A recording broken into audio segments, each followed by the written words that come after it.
ವೃಷಭ ರಾಶಿಯವರು ತುಲಾ ರಾಶಿಯವರು ಯಾರಾದರೂ ಮದುವೆ ಆಗಿದ್ರು ಅವರಲ್ಲಿ ಮನಸ್ತಾಪ, ಅಥವಾ ಯಾರಾದರೂ ಲವರ್ಸ್ ವೃಷಭ ರಾಶಿಯವರು ತುಲಾ ರಾಶಿಯವರು, ಅದೇ ರೀತಿ ಕೃತಿಕಾ ರೋಹಿಣಿ ಮೃಗಶಿರ ನಕ್ಷತ್ರದವರು, ಅವ್ರಿಗೆ ಚಿತ್ತ ಸ್ವಾತಿ ವಿಶಾಖ ನಕ್ಷತ್ರದವರು, ಇವರು ಒಬ್ರನ್ನೊಬ್ರು ಅಕಸ್ಮಾತ್ ಇಷ್ಟಪಡ್ತಾ ಇದ್ರೆ, ಪ್ರೀತಿಸ್ತಾ ಇದ್ರೆ, ಲವರ್ಸ್ ಇದ್ರೆ ನಿಮಗೂ ಕೂಡ ಎಲ್ಲೋ ಬ್ರೇಕಪ್ ಆಗುವಂತಹ ಒಂದು ಚಾನ್ಸಸ್ ಇರುತ್ತೆ.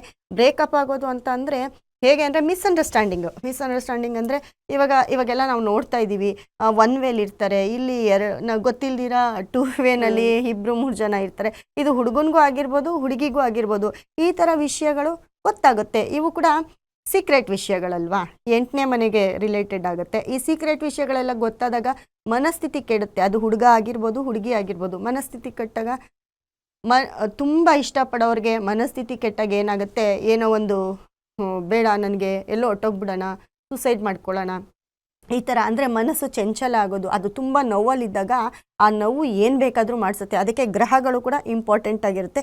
ಶುಕ್ರ ಕೆಟ್ಟಿರೋದ್ರಿಂದ ಈ ಥರ ಪ್ರಾಬ್ಲಮ್ಮು ಅತಿ ಹೆಚ್ಚು ಆಗ್ತಾ ಹೋಗುತ್ತೆ. ಮತ್ತು ಈ ಥರ ಮನಸ್ಥಿತಿ ಕೆಡಬಾರ್ದು, ಸ್ವಲ್ಪ ನಾವು ಕಂಟ್ರೋಲಿಗೆ ಬರಬೇಕು ಅಂತಂದರೆ ನೇರಳೆ ಹಣ್ಣನ್ನು, ನೀವು ನೇರಳೆ ಹಣ್ಣಿದ್ರೆ ನೇರಳೆ ಹಣ್ಣನ್ನು ತೊಗೊಂಡು ನೇರಳೆ ಹಣ್ಣನ್ನು ತಿನ್ನಿ. ಯಾಕಂದರೆ ಅದು ಚಂದ್ರನಿಗೆ ಕಾರಕವಾಗಿರುತ್ತೆ.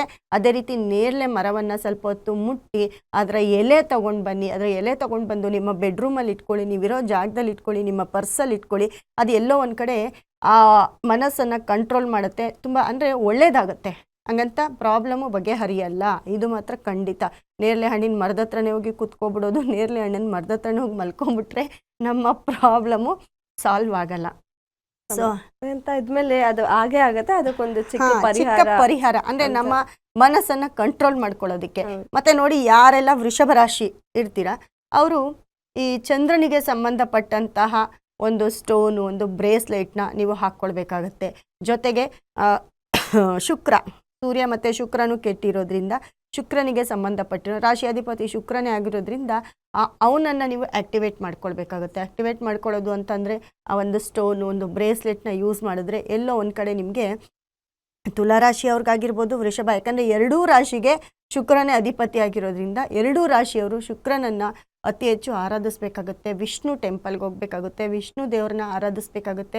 ಆ ದೇವಸ್ಥಾನಕ್ಕೆ ತುಳಸಿ ತೊಗೊಂಡೋಗಿ ಕೊಡಿ. ಅಥವಾ ನಿಮ್ಮ ಮನೆಯಲ್ಲಿ ಯಾರ್ಯಾರೆಲ್ಲ ವಿಷ್ಣುವನ್ನು ಪೂಜೆ ಮಾಡ್ತೀರಾ, ಅಂದರೆ ವೆಂಕಟರಮಣ ಸ್ವಾಮಿಯನ್ನು ಯಾರೆಲ್ಲ ಪೂಜೆ ಮಾಡ್ತೀರಾ ಅವರು ನಿಮ್ಮ ಮನೆ ದೇವರಿಗೆ ತುಳಸಿಯನ್ನು ಹಾಕಿ ನಿಮ್ಮ ಮನೆಯಲ್ಲೇ ಭಕ್ತಿಯಿಂದ ಕೈ ಮುಗಿರಿ.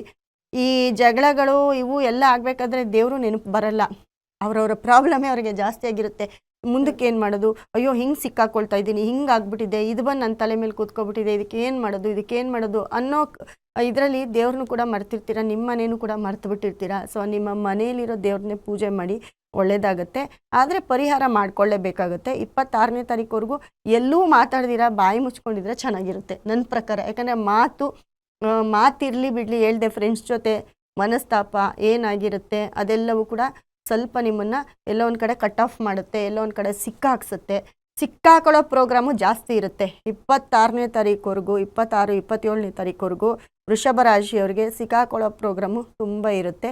ಅದನ್ನು ತುಂಬ ಜಾಗ್ರತೆಯಿಂದ ನೋಡ್ಕೊಳ್ಬೇಕಾಗುತ್ತೆ ವೃಷಭ ರಾಶಿಯವರು. ಅದಕ್ಕೆ ನೀವು ಪರಿಹಾರ ಮಾಡ್ಕೊಳ್ಳೇಬೇಕು.